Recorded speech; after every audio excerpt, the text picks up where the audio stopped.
আচলতে এইবোৰ হৈছে আমাৰ ঘৰৰ পাৰবোৰ আৰু আজি 4 বছৰ 5 বছৰমানৰ পৰা আমাৰ ঘৰত পাৰবোৰ আছে আৰু কি হয় 4-5 বছৰমানৰ পৰা আমাৰ ঘৰত পাৰবোৰ আছে আৰু এই পাৰবোৰ আমি খুব সুন্দৰভাৱে ৰাখিছোঁ। সময় অলপ বেমাৰ হয় ধৰক সিহঁতৰ যিবোৰ ঘৰ আছে ঘৰবোৰ ধুনীয়াকৈ চাফ চিকুণ কৰি ৰাখিব লাগে আৰু টোপনিয়া এটা বেমাৰ হয়। টোপনিয়া বেমাৰটো হোৱাৰ লগে লগে তেতিয়া বহু পাৰ মৰি যায়, তেনেকুৱা হৈ যায়।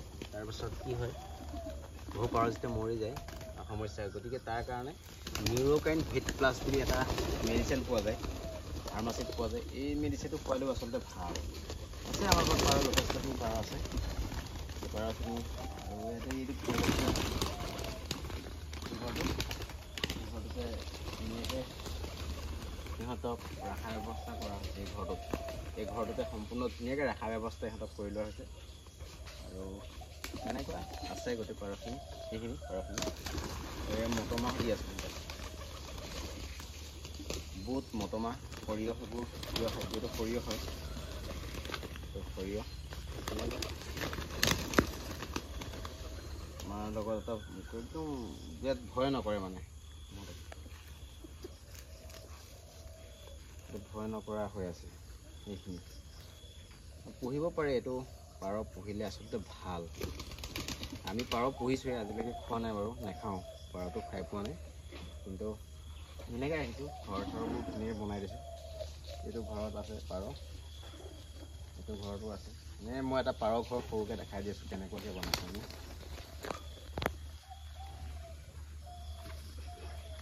এনেকৈ বাঁহৰে বনাই দিয়া হৈছে, বাঁহৰ ঘৰ এইখিনি আৰু প্লাষ্টিকৰো ৰাখিছোঁ, বাঁহৰ এনেকৈ বনাই দিছোঁ ধুনীয়াকৈ। আৰু এইখিনি এতিয়া আছে প্ৰায়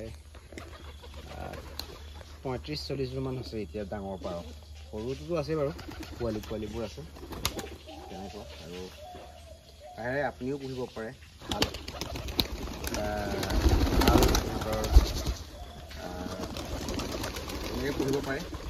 খোৱাৰ লগে লগে ধৰক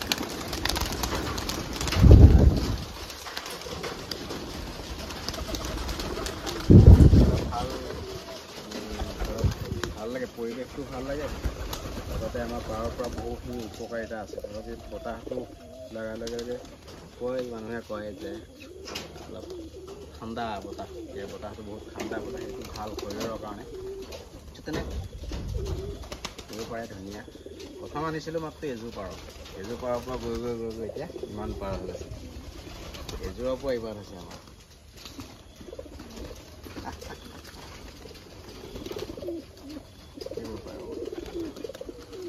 ধন্যবাদ জনাইছোঁ সকলোকে, আৰু আপোনালোকে যিহেতু চোৱাৰ বাবে আপোনালোকক ধন্যবাদ জনাইছোঁ। পুহিব, আপোনালোকেও পুহিব পাৰে আৰু পাৰিলে বেলেগকো ক'ব লাগে। যেনেকৈ মন্দিৰত পাৰসমূহ থাকে তেনেকৈ ঘৰতো যদি পাৰ থাকে ভাল লাগে। ধন্যবাদ জনাইছোঁ আপোনালোকে ভিডিঅ'টো চোৱাৰ বাবে।